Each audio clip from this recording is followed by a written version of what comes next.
Thank you all for coming. It's an absolute pleasure to be here. As Deborah said, my name is Dr. Jen Gupta. I am an astronomer or an astrophysicist, and tonight I want to talk to you about the invisible night sky. But before I get onto that, I always like to start my talks by telling you a little bit about myself.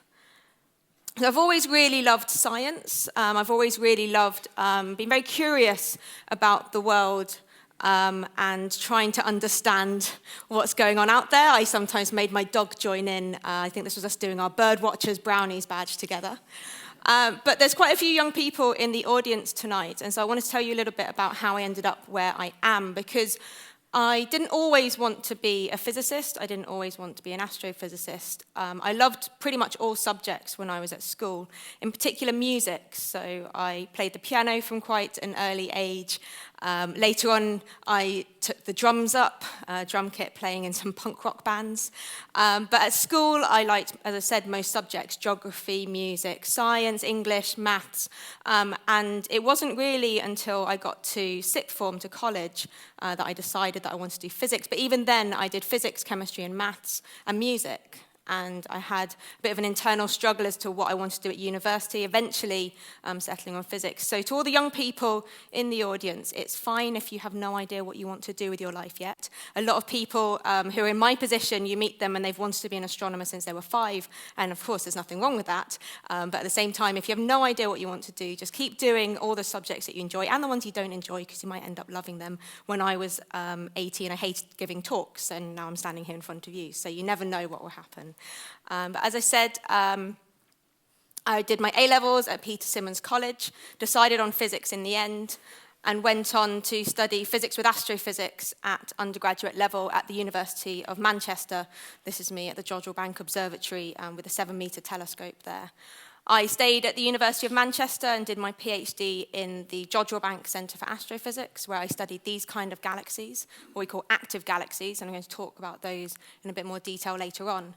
I like putting this picture up because when you graduate with a PhD, you wear really stupid coloured robes. So I think I look like a cream egg wrapper in this one. I don't know what you think.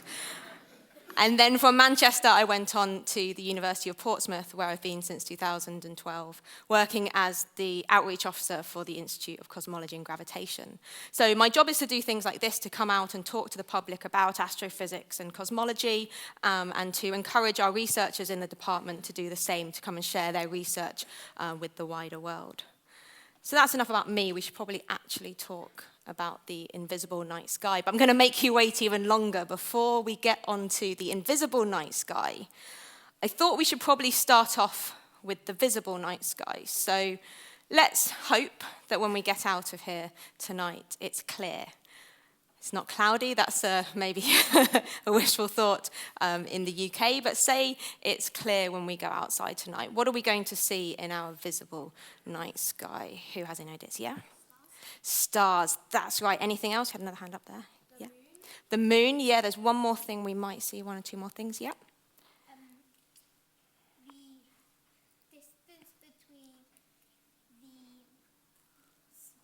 stars and the moon and all the stars. Yeah, so we'll see all the distances between them. We'll see all that empty space. So we'll see stars, we'll see the moon. There's one other thing we might see, which is planets, and one other thing, which is satellites. Lots of stuff to see up in the night sky. And so if we go out tonight, we might see an image a little bit like this. You see a few dots, not too many, a few stars. Some of you might recognize this pattern of stars. This is the Orion constellation taken from Cardiff. And so when we go out in a town or city, we see a few stars. We can pick out some of those constellations, but we can't see a lot of stars, and that's because of light pollution.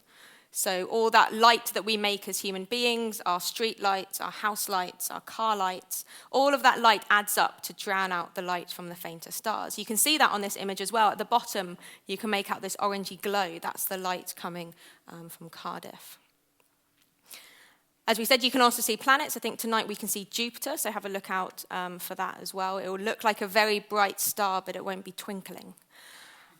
And so to really do stargazing, we need to go out into the countryside, out away from the lights of the towns and cities, somewhere that's nice and dark. And when we do that, we see a view a little bit more like this. We suddenly see a lot more stars. This is an image taken from rural Sussex now. And you can see, as I said, a lot more stars. This actually is of a similar patch of sky to that previous image. So this image contains the constellation of Orion, but you might take a moment to actually pick him out. Let's see if we can point him out to you. Some of you may have spotted him already. He's up here. Here's the 3 stars of his belt. There's Betelgeuse and his other armpit, and then his feet down there. But when you go somewhere really dark, and you do stargazing, as I said, sometimes you get lost in the stars. Sometimes it's hard to pick out those familiar patterns because there are so many more stars that you can see. You see all those fainter stars that you miss in the towns and the cities. So in a way, this picture shows you the invisible night sky. These fainter stars are invisible to us from our towns and cities, but that would probably be a bit of a cop-out if I spent an hour talking to you about light pollution. Some of you might go home feeling a little bit disappointed. So instead, I'm going to talk to you about a few different interpretations that I have of the invisible night sky. So one thing that we can do to improve our view of the night sky and to see objects that we can't see with our eyes is to use telescopes. So we zoom in.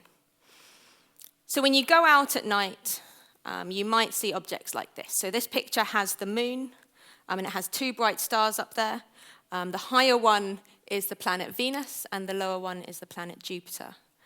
And since people have been people, we've been going out really, and we've been looking up at the stars. We've been wondering what's going on up there in the sky, what these bright lights are, how they came to be, what they're really made of.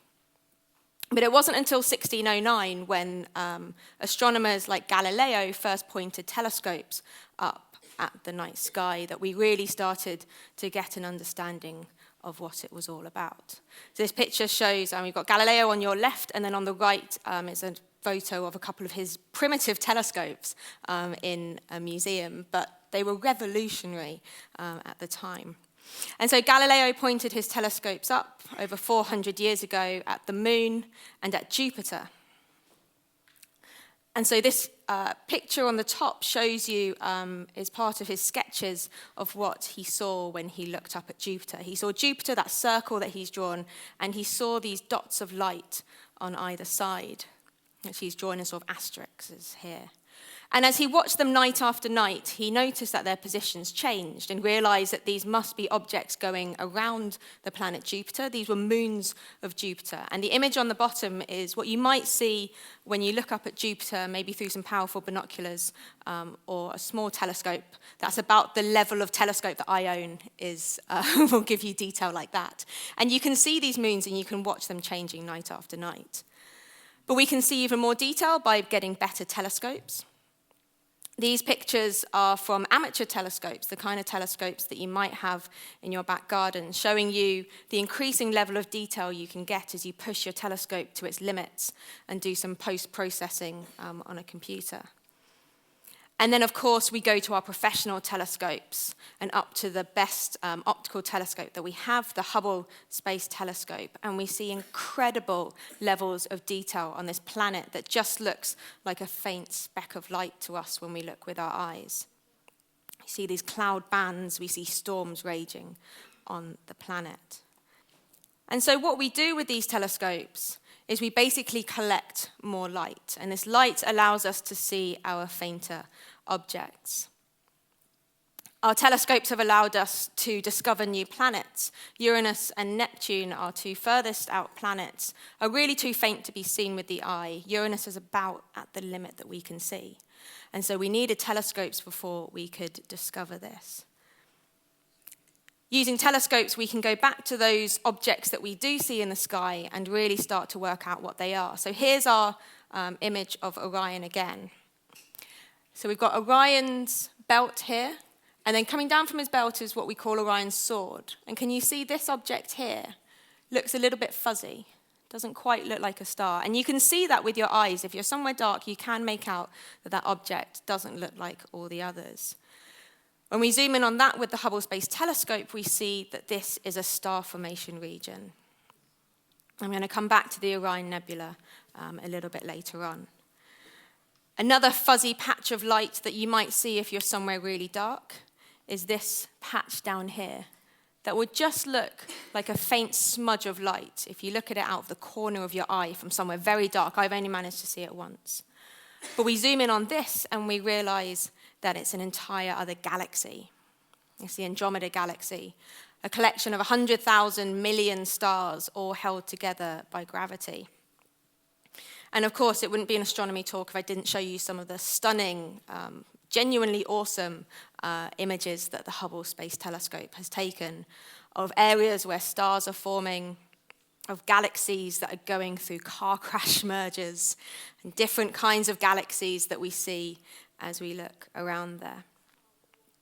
And I think that astronomy, astrophysics, cosmology, this study of the universe, it's a fascinating field to work in because we can't ever go there and actually test our theories about them. We can't travel to another star or out to another galaxy to really see what's going on. We can't go to the sun and grab a bit of it and take it back. Maybe with the sun in our solar system we will one day, but those distant stars, we have to rely basically on the light that we see. Or sometimes we rely on the light that we don't see. We rely on an absence of light to tell us what's going on in the universe. But this means that we really need to go beyond just what we see with our eyes. It means we have to go beyond just building bigger and bigger telescopes to see those fainter and fainter objects. And one thing we can do is take advantage of the fact that what we think of as white light is actually made up of a combination of all the different colours of the rainbow. So some of you will be familiar with pictures like this from Pink Floyd albums, if not from science lessons. This is a picture of a beam of white light being shone into a glass prism. And when the white light travels into the glass prism and out again, you end up with a spread out of that light into all the colours of the rainbow. Because as I said, white light is this mixture of all these different colours. And when it travels into the glass, the light slows down.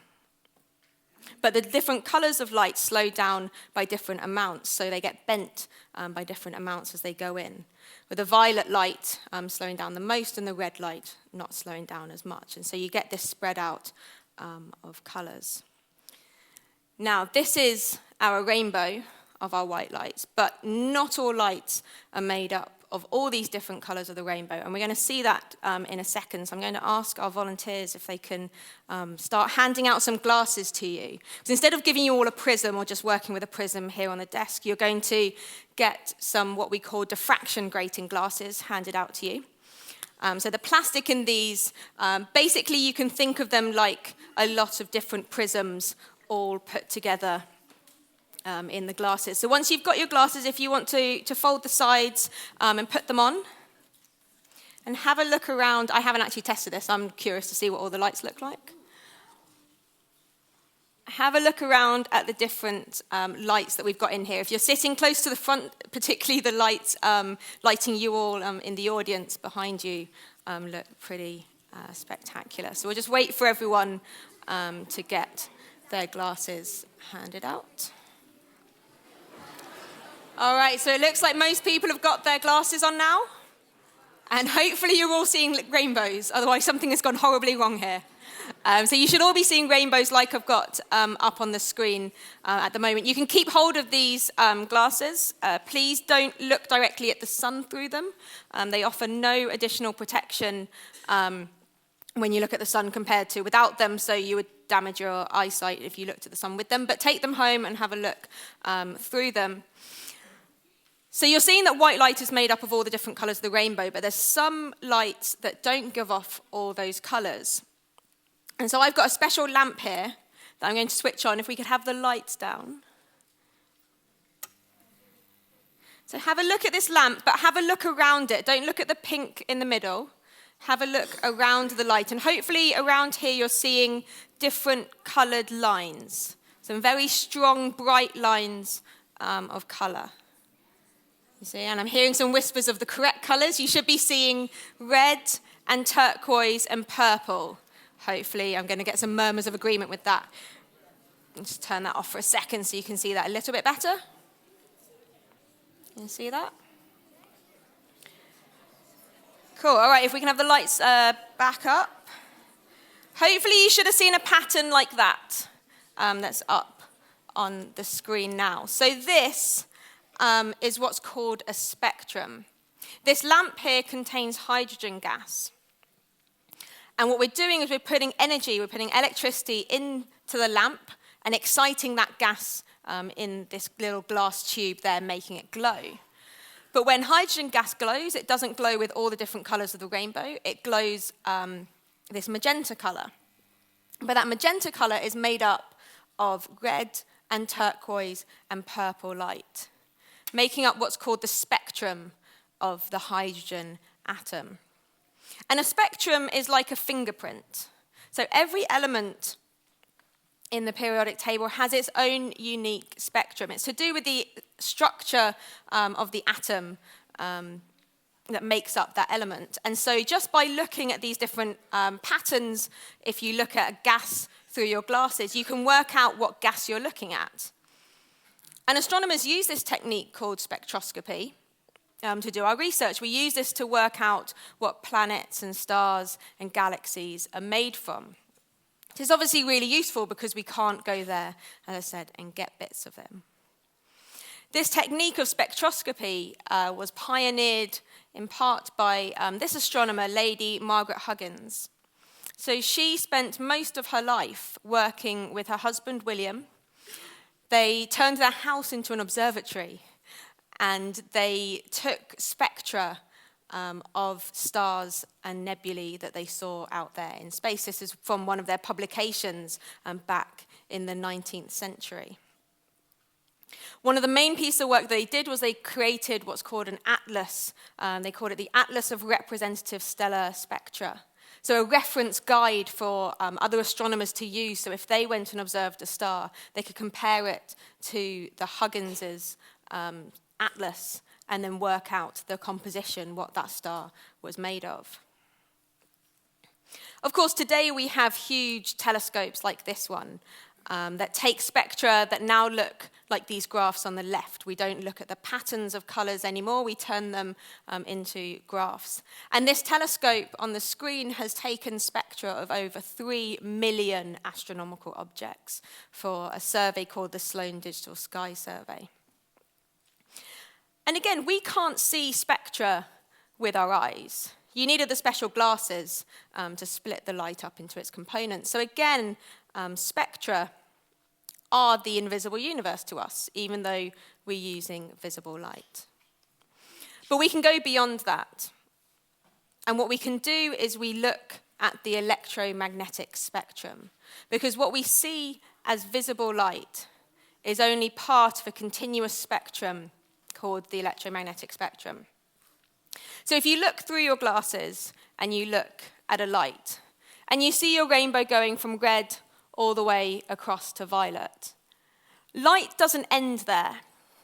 You get light that's redder than red light, and that's what we call infrared.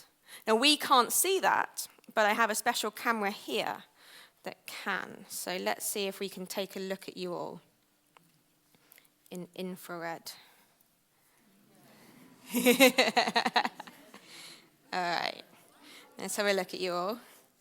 Going up to the top. The people right there. There you are. Yeah, to the end. See if we can get you coming down.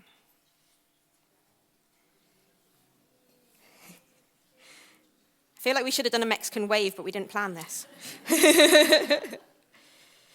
So this infrared camera is seeing all of you. And it's seeing all of you because I think I heard some people whispering, this is picking up the heat that you're giving off. When you are warm, as humans are warm, you give off infrared light. We've got just about everyone. Some people up there. Where are we going? Oh, no. All right, cool. Let's keep it facing round to the front. So this is really great because now I can figure out how hot you are just by looking through this camera. So this image that you're seeing on the screen is a false color image. So we've assigned colors based on the temperatures going from the coldest parts of you will be blue and black, going all the way up to the hottest parts of you will be white. So now I can look at you and I can tell which part of your face is warm and which part of your face is cold just by looking at you through this camera. Which is really great because I don't really want to come and touch your faces. That would probably be a little bit weird if I came and ran around while we did that. And again, this means that we can measure the temperatures of stars by putting cameras like this, but better ones, onto our telescopes, and we can discover new things about you. So infrared, though, can go further than that. What infrared can do is it can see through things. So what we want to do is we want to see where stars are forming. And stars form in nebulae like these. Beautiful images, but they're beautiful because what we're looking at here is a cloud of dust and gas. And what we really want to do is we want to be able to see through that. We can't see that through that with our eyes, but we can with our infrared cameras. And so if we now point an infrared telescope at this same part of the sky, we see this. So you can just about make out the ghostly outline of that dust cloud, but now you see the stars behind it, and you also see the star that's forming inside, shooting out two little jets as it does so. And so that's infrared, and the spectrum continues beyond that. So you go beyond infrared, and you get to microwaves and then radio waves. On the other side of the spectrum, you go from the violet part of visible to ultraviolet, X-rays, and then gamma rays. And you're probably familiar with all these parts of the electromagnetic spectrum, even if you haven't come across them as a form of light.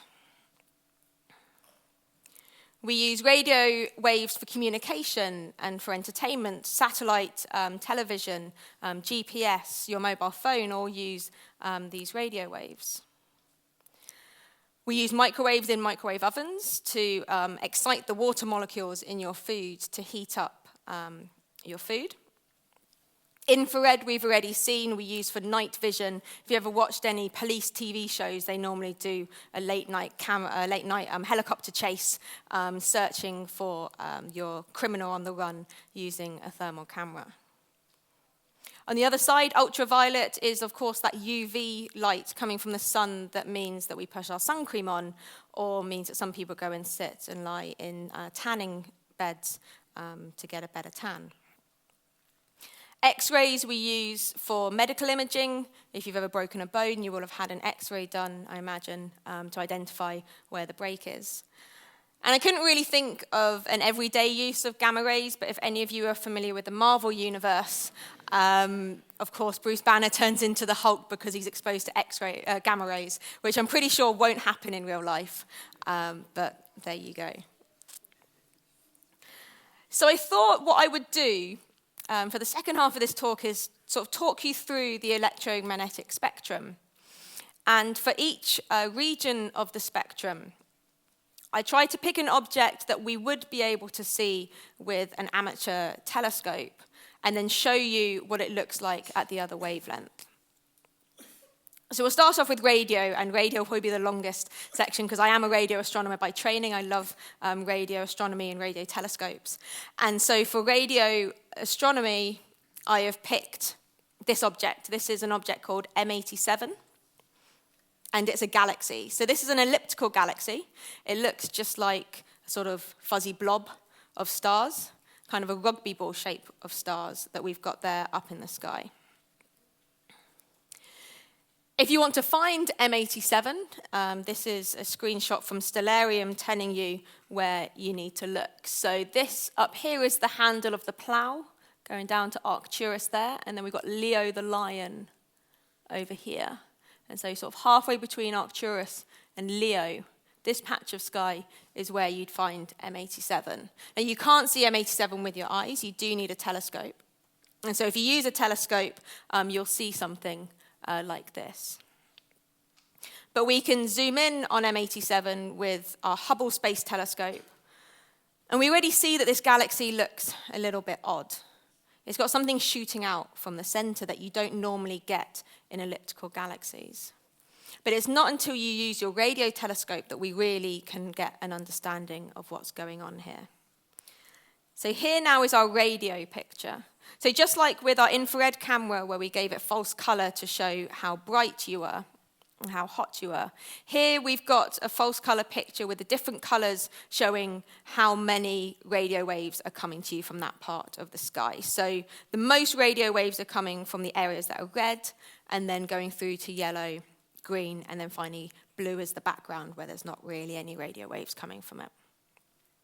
And it's at a different angle, but you can see that there is something shooting out from the center of this again.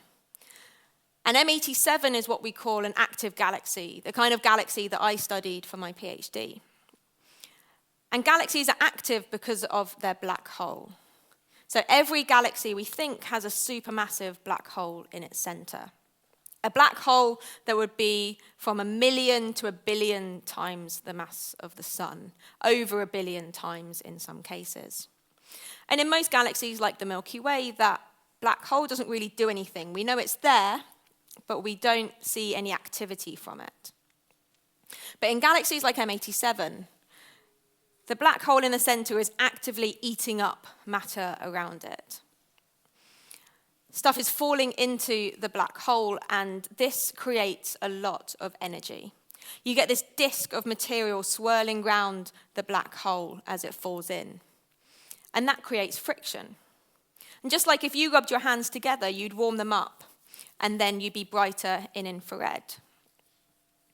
The friction of this disk going round the black hole heats up so much that it gives off X-rays. But we're not talking about X-rays, we're talking about radio here, and the radio is this jet that you see coming out from the center up here. We don't quite know how they form, so please don't ask me about that at the end, but we do know what they are. These jets are made up of charged particles, like electrons, the negative part of your atom, and they're spiraling around a magnetic field. And as electrons and charged particles spiral around a magnetic field, they give off radio waves, and so that's what we're seeing here. We're seeing one jet coming out here, and then on the other side, we see this woofly stuff, and that is a technical term. Radio astronomers call stuff woofly, where there is another jet, but we can't really see it, and this is where it's ploughing in to the stuff in between galaxies. And so to observe this, we used this telescope. That radio image was from this telescope called the Very Large Array, which some of you will be familiar with if you've ever seen the movie Contact. It's what we call a radio interferometer. This one's in New Mexico. And it looks like lots of radio telescopes, because that's what it is. The resolution, or how much detail you can get out of your telescope, the resolution will depend on the part of the electromagnetic spectrum you're looking at. And so for radio waves, you need a much, much bigger telescope to get a comparable resolution to a fairly small optical or visible telescope. And so while as radio astronomers, it would be fantastic to build a huge dish that's sort of the width of England, that's probably not a good idea. Some people might complain about us knocking down our houses, and it's a huge engineering feat. So what we do is we build smaller dishes, and we point them all up at the same part of the sky. As you can see, all these are pointing up in the same direction. And we collect the radio waves, and then we feed it into a computer, and we add it all together. And so it's as if we had a radio telescope that was as wide as the largest separation between those dishes, but we haven't had to build a huge, huge structure. Okay, microwave.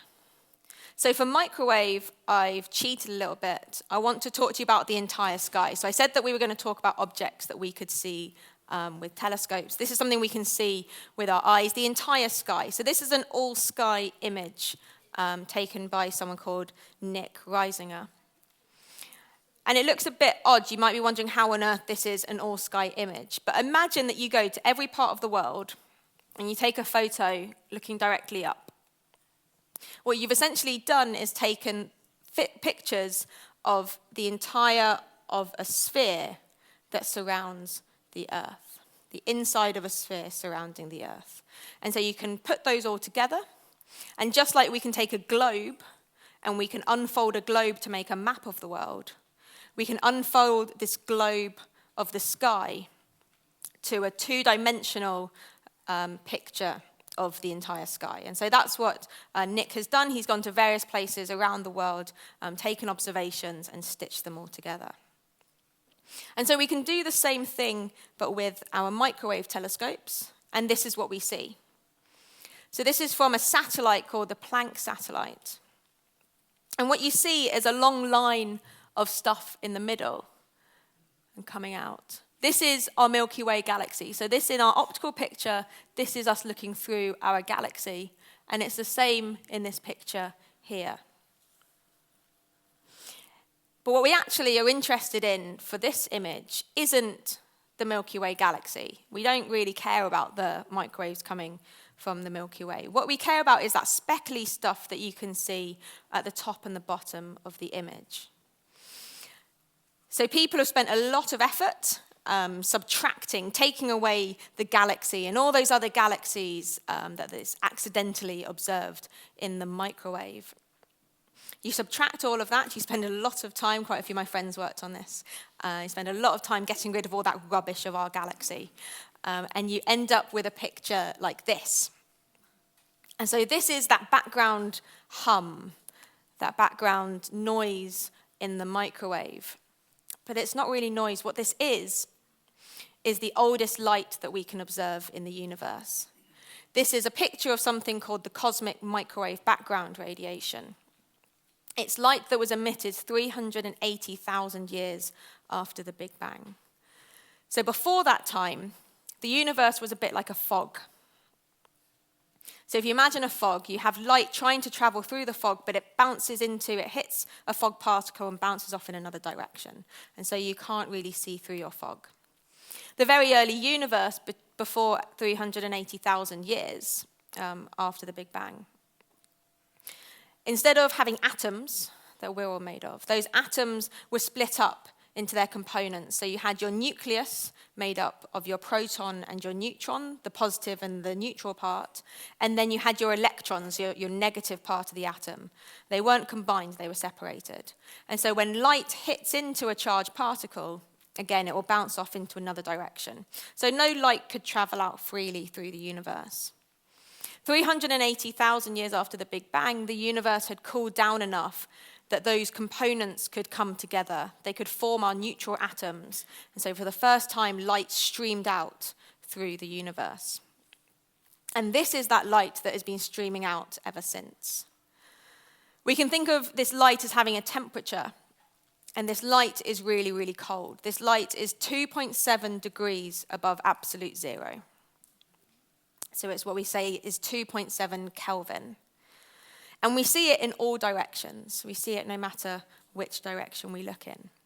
But when we use a really sensitive telescope, we see that it's not quite uniform. We see this speckly pattern, where the red parts of this image are patches of the sky where the temperature is about 1/1,000,000th of a degree hotter than that average temperature of 2.7 degrees above absolute zero. And the blue parts are when it's 1/1,000,000th of a degree colder. And this image tells us so much about the universe. This is evidence for the Big Bang Theory itself. And this helps to explain how structure ended up in the universe. Areas where it's slightly hotter, it's slightly denser, and structure can grow out of that, stars and galaxies. This image, as I said, was taken with the Planck satellite. So in order to detect radiation that's a few degrees above absolute zero, you obviously don't want the sun shining on your telescope and making it quite warm. So Planck was put in a position called L2, where it's constantly in the Earth's shadow. And so that means that it can be cold enough for us to pick up these tiny temperature fluctuations. We'll move up to infrared, and for infrared I want to go back to one of those objects that we looked at earlier. So let's go back to the Orion constellation, and let's go back to that fuzzy little blob in his sword. It seems like a lot of astronomy is all about the fuzzy blobs, but as we get better telescopes and we zoom in and higher resolution, they don't look so fuzzy. Having said that, if you use a telescope to look up at that part of the sky, you see this, the Orion Nebula still looks a little bit fuzzy. It's when you look at it, really zoom in with the Hubble Space Telescope that you start to see some stars inside it. So this is the Orion Nebula, I said, and this part of the Orion Nebula is what we call the trapezium cluster. And so can you see there's 4 bright stars here? But this is actually an area where a lot of stars are forming. And we go back to talking about what we said with the infrared camera, that our infrared telescopes can see through all that dust and gas. So while this looks really beautiful, we really want to see through that. And so here now is your infrared image of the same part of the sky. And when you look at this with infrared, instead of just seeing sort of 4 stars, this image actually contains more than 300 young stars and what we call brown dwarf stars. So the faintest ones in this image are brown dwarfs. Brown dwarfs are really failed stars. They're big balls of gas, but there's not quite enough of it to start the process of nuclear fusion, which is the process that makes the sun and the other stars shine. But the brown dwarfs in here, while they're not shining, they are young. They're not shining through fusion, but they are still young enough that they're hot and bright, so we can see them with our infrared telescope. As they get older, they'll cool down and they'll become fainter and fainter until we don't see them. And in fact, both of these pictures were taken with the Hubble Space Telescope. So we think of the Hubble Space Telescope as being an optical telescope, a visible light telescope. But it's got several cameras on it, and it has got an infrared camera on it that could take that image.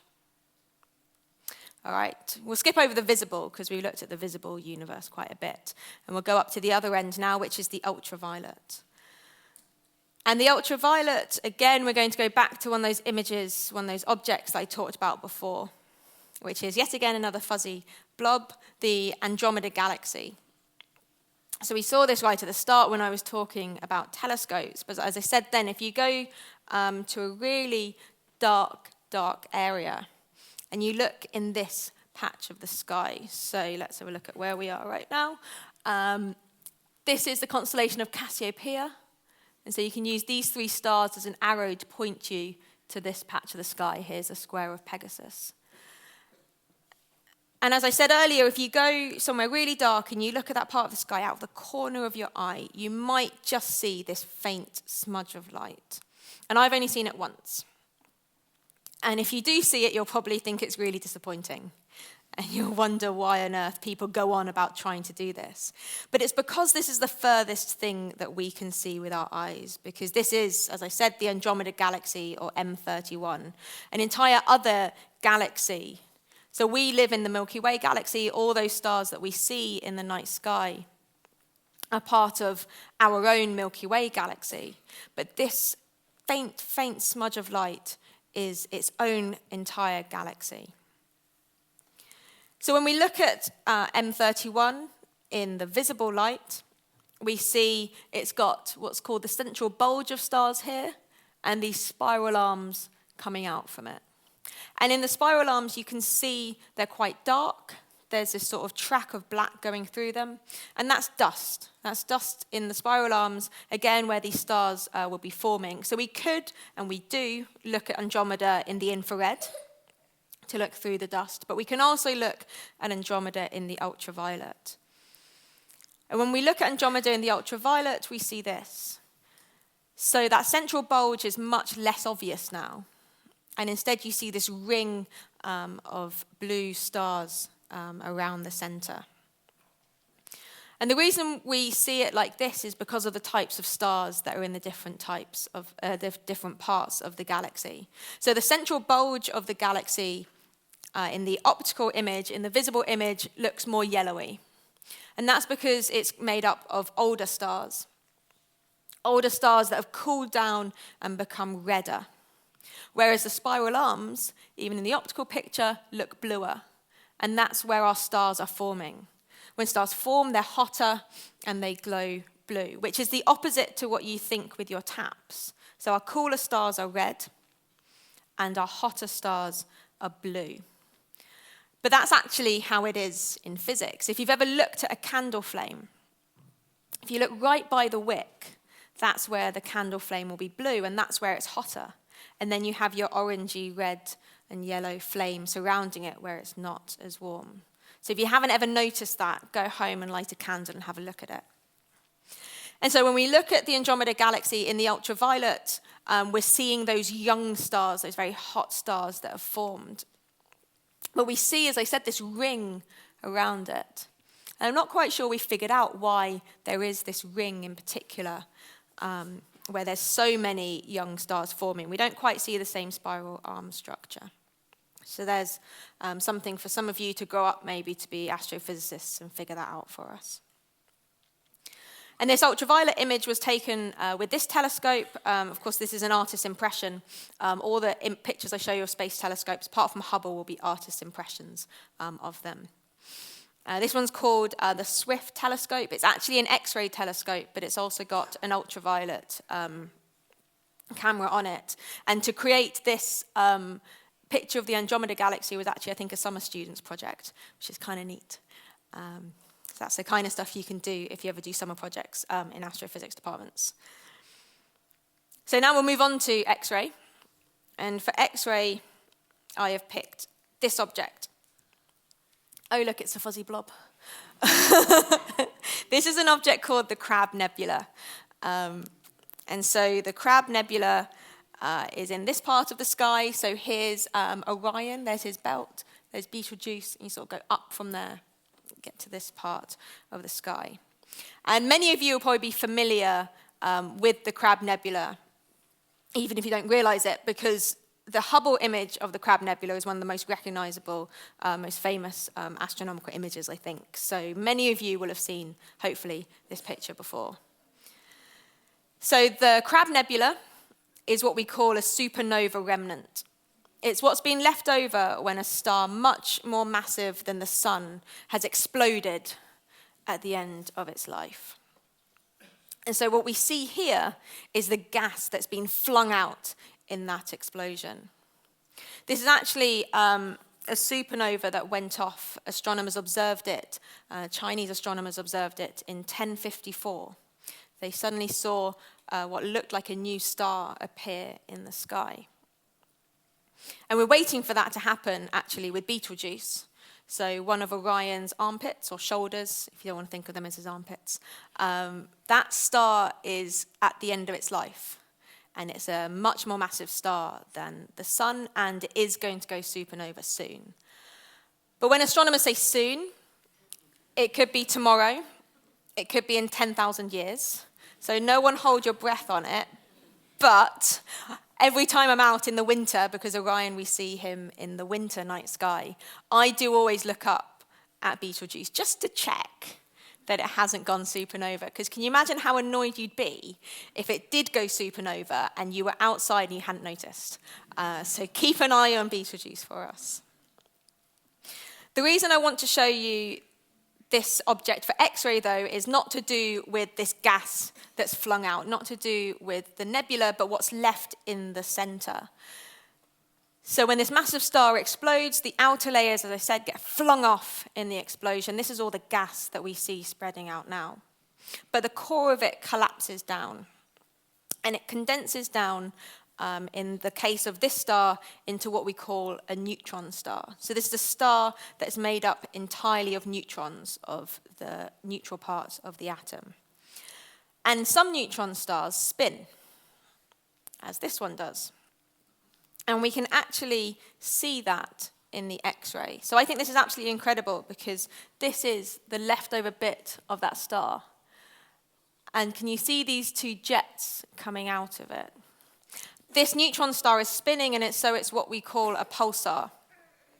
You can think of these as sort of cosmic lighthouses. They've got these two beams that come out, and as it spins, those beams pass by us. It's spinning really fast. This one's spinning at something like, those beams will come past us something like 30 times a second, I think.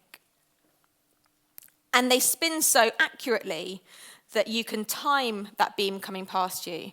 And it's often more accurate than atomic clocks. I can't remember if it is currently more accurate than atomic clocks because they keep on making more accurate atomic clocks, and then they find better pulsars and then more accurate atomic clocks. So it's kind of constant battle between the two, but these are ridiculously accurate timers.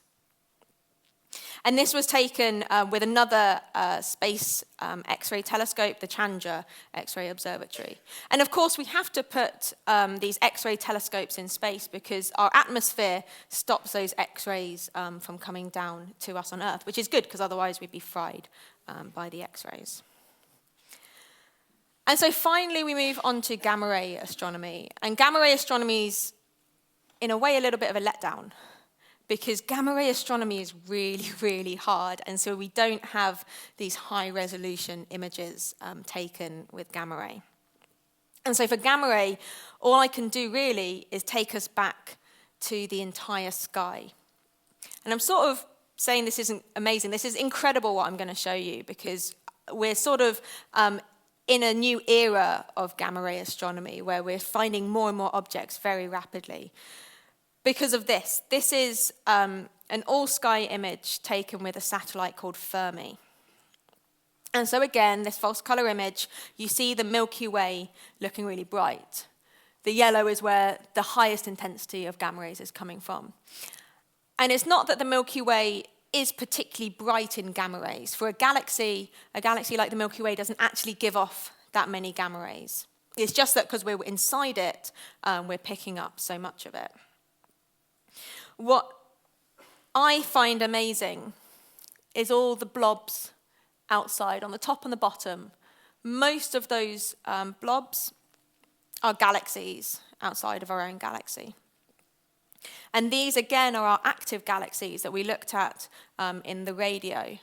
So in the radio, we saw our active galaxy with the jets coming out, and they were coming out to the side. But you can imagine rotating that round so that one of those jets is pointing towards us.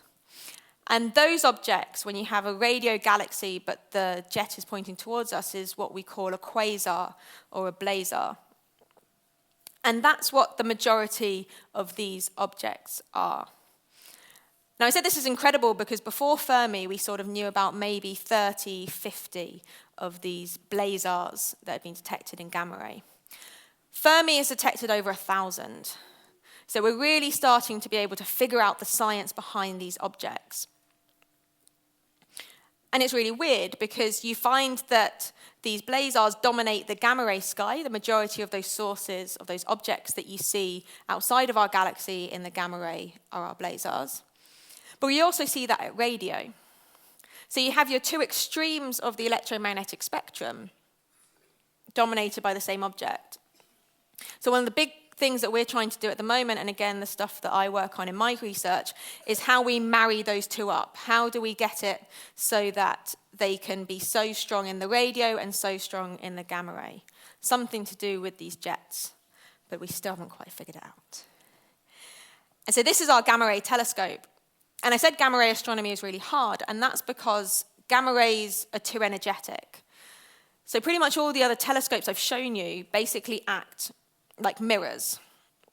So in the case of radio telescopes, you have this big dish. The radio waves hit the dish and are reflected up to a focus point. Similar things happen with all of our other telescopes, but gamma ray is just too energetic. You can't build a mirror, you can't build a lens to focus gamma rays to a point. So instead with gamma rays, what we've done is, this is basically a particle detector, but in space. So it's a similar technology to what's used at CERN, the Large Hadron Collider. So a gamma ray will hit this box, and that will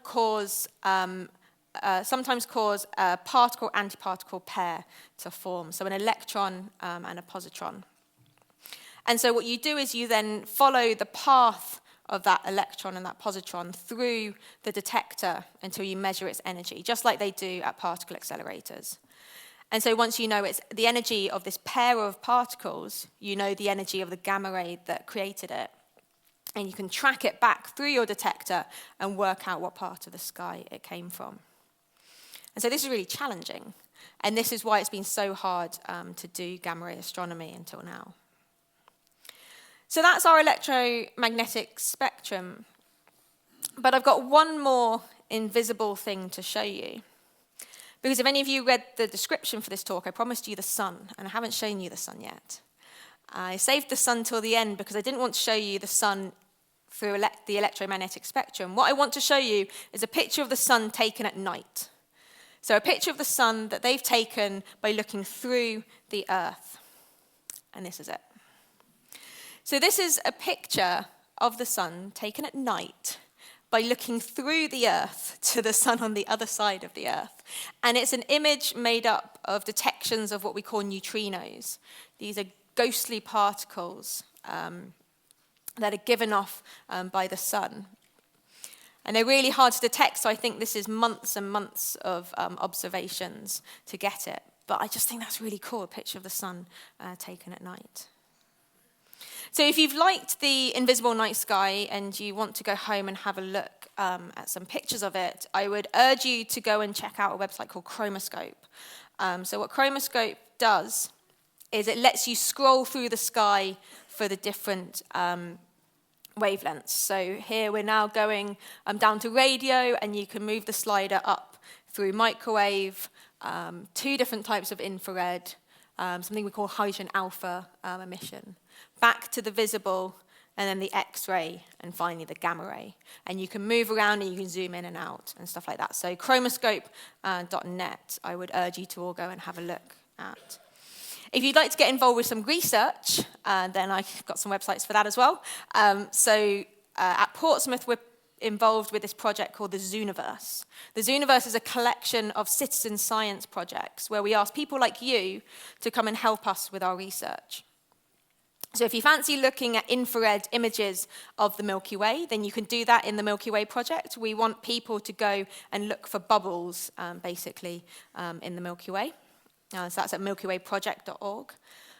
Or if you want to do essentially what I did for my PhD, we've got Radio Galaxy Zoo, which will show you a radio image of a galaxy and an infrared image of a galaxy and ask you to match up the emission from the two. But I think that's all I've got time for, so I will finish there. I've brought galaxy postcards if anyone wants to take one as you go, to have a nice picture of a galaxy to put up on your wall. But I've been Dr. Jen Gupta. You can find me on Twitter at Jen_Gupta. So my website is jengupta.com. If you want to find out more about the department I work in, there's all the details. But I'll finish there. Thank you very much.